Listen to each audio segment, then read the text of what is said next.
வணக்கம். இன்னைக்கு நம்ம பார்க்க போற ஒரு விஷயம் கிட்டத்தட்ட ஒரு 500 வருஷமா மக்களை குழப்பத்திலையும் ஆச்சரியத்திலையும் சில சமயம் பயத்தையும் ஆழ்த்திக்கிட்டு இருக்கு. ஆமா. உங்ககிட்ட இருந்து எங்களுக்கு கிடைச்சிருக்கிற இந்த ஆதாரங்கள் 16ஆம் நூற்றாண்டைச் சேர்ந்த மைக்கேல் டி நாஸ்டடாமஸ் எழுதின பிரம்மாண்டமான படைப்புகளை பத்தினது. சரி. அவரோட தீர்க்க தரிசனங்கள்னு சொல்லப்படுற அந்த வரிகளுக்கு பின்னாடி இருக்கிற ரகசியங்கள் என்ன, அவர் ஏன் அத்தனை குழப்பமா எழுதினாரு? வாங்க இந்த மர்ம உலகத்துக்குள்ள ஒரு ஆழமான பயணம் போலாம். கண்டிப்பா. ஆனா இத நாம வெறும் பிரிடிக்ஷன்ஸா மட்டும் பார்க்க முடியாது. ஓ. இது அந்த காலகட்டத்தோட ஒரு டைம் கேப்சியூல் மாதிரி. மத ரீதியான குழப்பங்கள், ஓயாத போர்கள், லட்சக்கணக்கான மக்களை கொன்ன கொள்ளை நோய்கள்னு அப்பா. மக்கள் ஒவ்வொரு நாளையும் பயத்தோட வாழ்ந்த ஒரு காலத்திலிருந்து வந்த வார்த்தைகள் இது. அதனால இந்த எழுத்துக்களுக்கு பின்னாடி இருந்த அந்த மனநிலைய, அந்த பயத்தை நாம புரிஞ்சுக்கிறது தான் இங்க இருக்கிற முதல் சவால். சரி, அப்போ அந்த மனிதர்ல இருந்து ஆரம்பிக்கலாம். இந்த மைக்கேல் டி நோஸ்ட்ரடாமஸ் யார்? ஒரு டாக்டர், ஜோதிடர், தீர்க்கதரிசின்னு பல முகங்கள் அவருக்கு இருக்கு. ஆனா அவர் தன்னை எப்படி பார்த்தார்? அவரோட மகன் சீசருக்கு எழுதின முன்னுரையில இதுக்கு சில க்ளூஸ் இருக்குன்னு நினைக்கிறேன். நிச்சயமா. அந்த முன்னுரை ரொம்ப ரொம்ப முக்கியமானது. அதுல ஒரு தெளிவா சொல்றார், தன்னுடைய இந்த திறமை ஒன்னும் மந்திரமோ மாயமோ இல்ல. அப்போ என்னவா? இது வானியல் கணக்கீடுகள் மூலமா கிடைச்ச ஒரு தெய்வீக உத்வேகம், ஒரு டிவைன் இன்ஸ்பிரேஷன் சொல்றார். தொடர்ச்சியான இரவு நேர சிந்தனைகளில் அதிக நேரத்தை செலவழிச்சதை குறிப்பிடுறார். ஓ, அப்போ இது திடீர்னு வர்ற தரிசனம் இல்ல. இல்லவே இல்ல. பல நாட்கள், மாதங்கள், ஏன் வருஷ கணக்குல அவரு செஞ்ச ஒரு ஆழமான ஆய்வுன்னு நம்ம புரிஞ்சுக்கணும். கேட்கவே ஆச்சரியமா இருக்கு. அப்போ அவர் தன்னை ஒரு தீர்க்கதரிசியா மட்டும் பார்க்கல, ஒரு பெரிய பொறுப்பு இருக்கிற மாதிரி உணர்ந்திருக்கார். ஆமா. அதேதான். இன்னொரு முக்கியமான விஷயத்த சொல்றார்.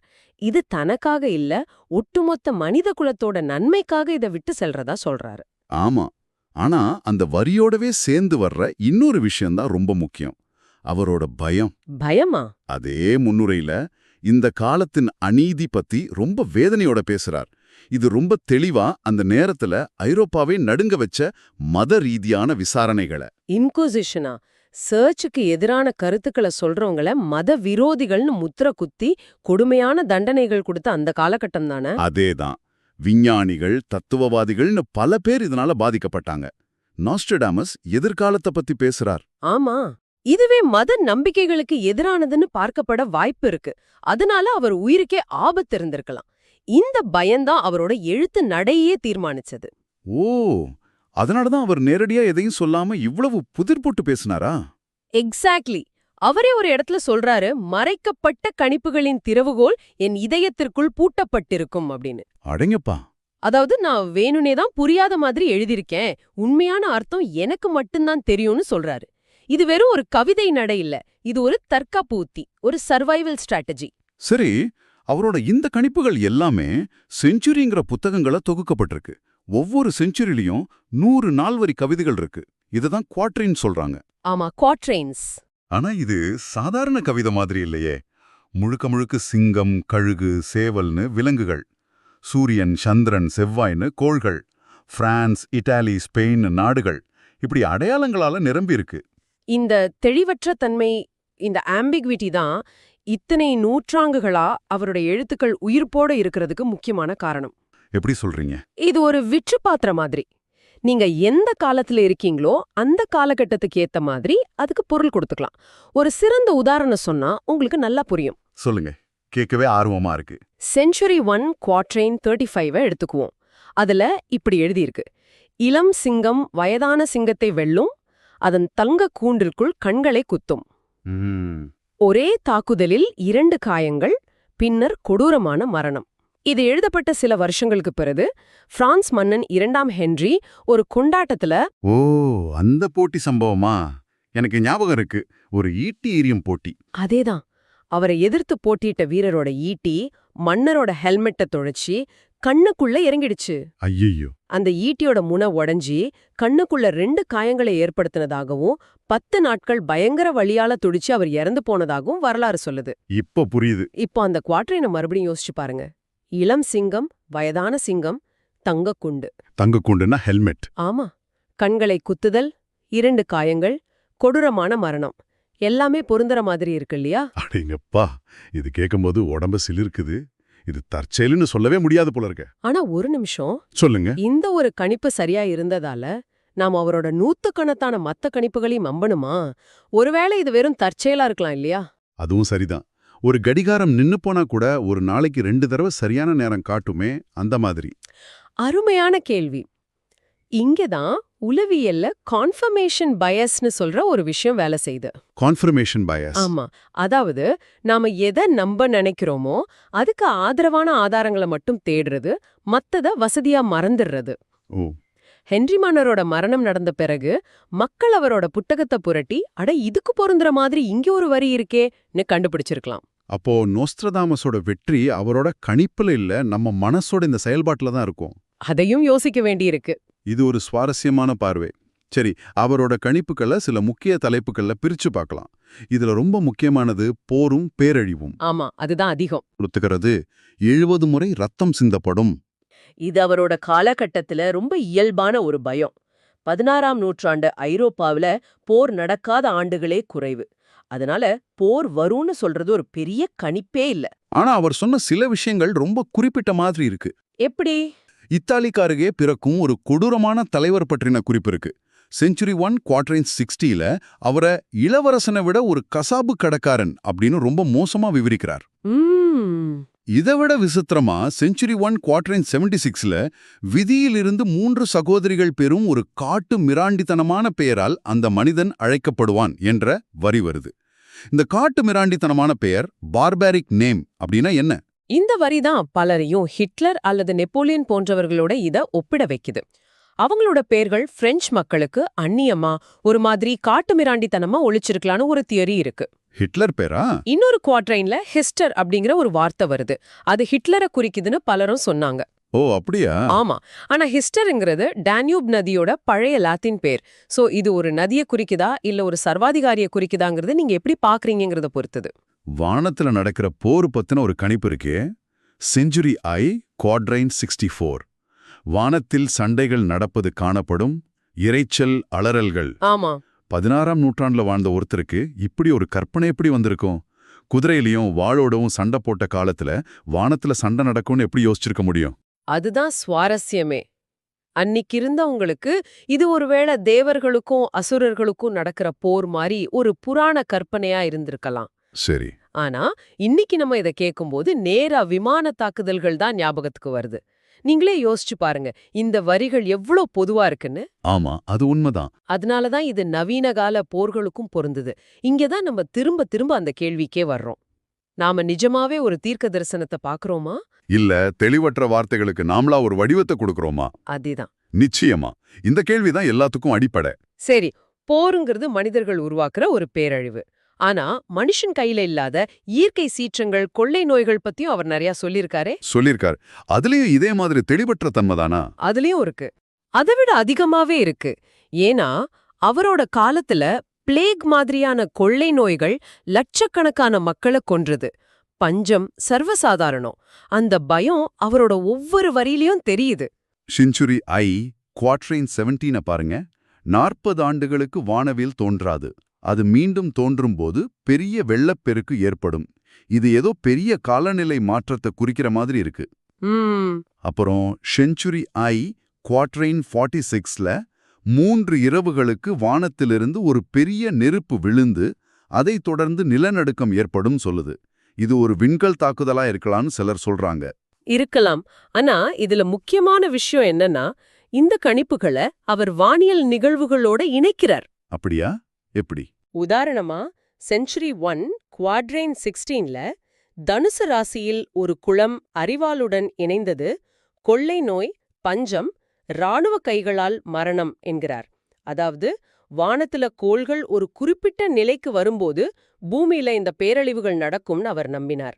ஓ, அப்போ இது அறிவியலையும் தெய்வீக எச்சரிக்கையும் கலக்கிற ஒரு முயற்சியா? அப்படிதான் தோணுது. இதுல ரொம்ப பயங்கரமான ஒரு கணிப்பு இருக்கு.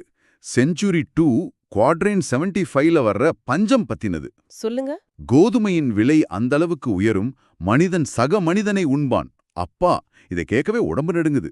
ஆமா, இந்த மாதிரி வரிகள் தான் மக்களை ரொம்ப பாவிக்குது. ஏன்னா இதுல எந்த குறியீடும் இல்ல, நேரடியான கொடூரமான ஒரு சித்திரம் இருக்கு. சரி, போர்கள், இயற்கை சீற்றங்கள் பார்த்தோம். அடுத்ததா அரசியல் மாற்றங்கள். அரசர்கள், புரட்சிகள் பத்தி ஏதாவது சொல்லிருக்காரா? அவரோட காலமே அரசியல் ஸ்திரத்தன்மை இல்லாத காலம்தானே. நிறைய சொல்லியிருக்கார். செஞ்சுரி 1 குவாட்ரைன் 13ல நாடு கடத்தப்பட்டவர்கள் அரசருக்கு எதிராக ஒரு பெரிய சதித்திட்டம் தீட்டுவார்கள்னு சொல்றார். ம். இதைவிட ஆச்சரியமான வரி செஞ்சுரி 1 குவாட்ரைன் 14ல வருது. அடிமைப்படுத்தப்பட்ட மக்களிடமிருந்து பாடல்களும் கோஷங்களும் கோரிக்கைகளும் வரும். இளவரசர்களும் பிரபுக்களும் சிறையில் அடைக்கப்படுவார்கள் அப்படின்னு சொல்றார். அட, இது கேக்குறப்போ எனக்கு பிரெஞ்சு புரட்சி தான் ஞாபகத்துக்கு வருது. சாதாரண மக்கள் வீதிக்கு வந்து போராடி அரசு குடும்பத்தையே சிறைப்பிடிச்சாங்களே. பல வரலாற்று ஆய்வாளர்களும் அப்படித்தான் நினைக்கிறாங்க. ஆனா அதுல வர அடுத்த வரிதான் இன்னும் விசித்திரமானது. என்னது? அந்த மக்களின் கோரிக்கைகள் தலையில்லாத முட்டாள்களால் தெய்வீக ஜெபங்களாக ஏற்றுக்கொள்ளப்படும் அப்படின்னு சொல்றார். தலையில்லாத முட்டாள்கள், ஹெட்லெஸ் இடியட்ஸ். என்ன ஒரு வார்த்தை பிரயோகம் இது! இதுக்கு என்ன அர்த்தம்? இதுக்கு 2 விதமா அர்த்தம் சொல்றாங்க. ஒன்னு, பகுத்தறிவில்லாத உணர்ச்சி வசப்பட்ட தலைவர்களை குறிக்கலாம். இன்னொன்னு ரொம்ப நேரடியான அர்த்தம். நேரடி அர்த்தமா? பிரெஞ்சு புரட்சியில கில்லட்டின் மூலமா ஆயிரக்கணக்கான பேரோட தலை துண்டிக்கப்பட்டது. அதனால தலையில்லாத தலைவர்கள்னு அவர் சொன்னாரோன்னு கூட ஒரு தியரி இருக்கு. அப்பா! இந்த மாதிரி அதிர்ச்சி ஊட்டக்கூடிய, எளிதில் மறக்க முடியாத வார்த்தைகளை அவர் வேண்டுமென்றே பயன்படுத்துகிறார். அதனாலதான் இந்த கணிப்புகள் காலம் கடந்து நிக்குது. கடைசியா ரொம்ப விசித்திரமான அமானுஷ்யமான தரிசனங்கள். இதுக்கெல்லாம் என்ன அர்த்தம்னு நம்மளால யோசிக்க கூட முடியாது. ஆமா. செஞ்சுரி 1 குவாட்ரைன் 58ல 2 தலைகள் மற்றும் 4 கைகளுடன் ஒரு உயிரினம் பிறக்கும்னு சொல்றாரு. இது ஒருவேளை பிறவி குறைபாடுகளை குறிக்கலாம், இல்லைனா 2 சக்திகள் ஒன்னா சேர்றத ஒரு உருவகமா சொல்லியிருக்கலாம். யாருக்கு தெரியும்?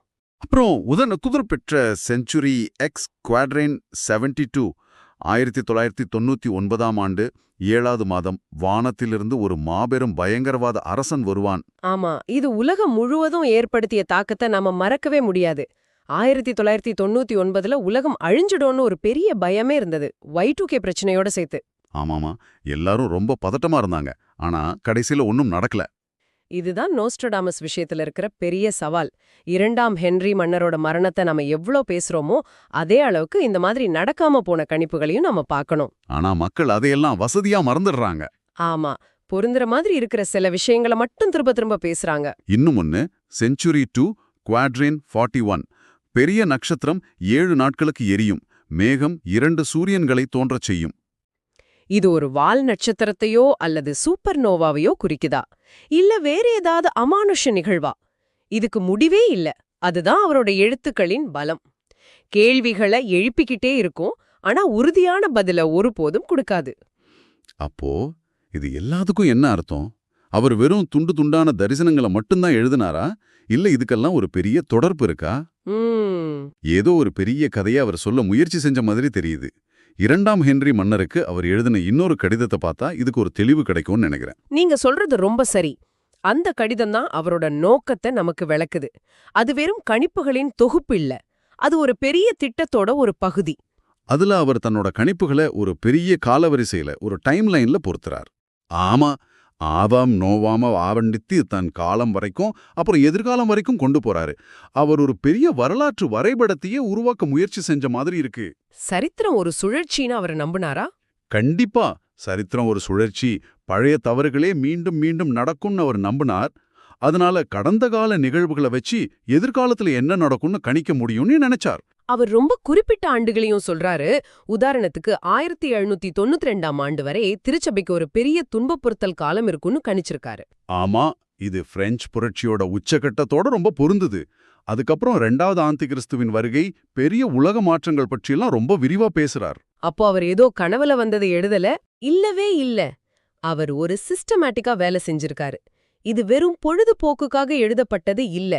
வரப்போற பேரழிவுகள்ல இருந்து மனித குலத்தை காப்பாத்தணுங்கிற ஒரு பெரிய நோக்கத்தோட எழுதப்பட்டதுன்னு அவர் நம்பினார். ஆனா அதை நேரடியா சொல்ல முடியாததால இந்த மாதிரி ஒரு புதிர் வழியை தேர்ந்தெடுத்திருக்காரு. அதேதான்.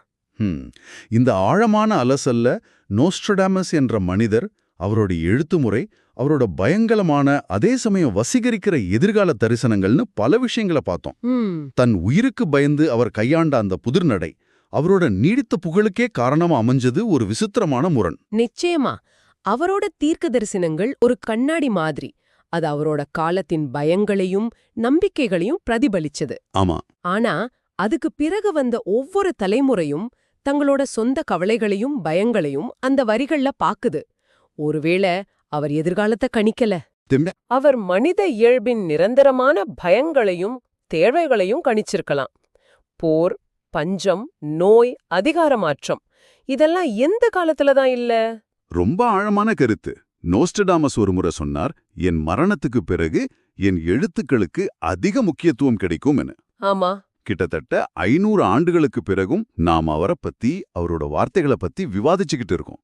ஒருவேளை அவர் சொன்ன நூற்றுக்கணக்கான தீர்க்க தரிசனங்கள்லயே மிகவும் துல்லியமானது, தவிர்க்க முடியாதது இதுவாகத்தான் இருக்குமோ? இது பற்றி நீங்கள் சிந்திக்கலாம்.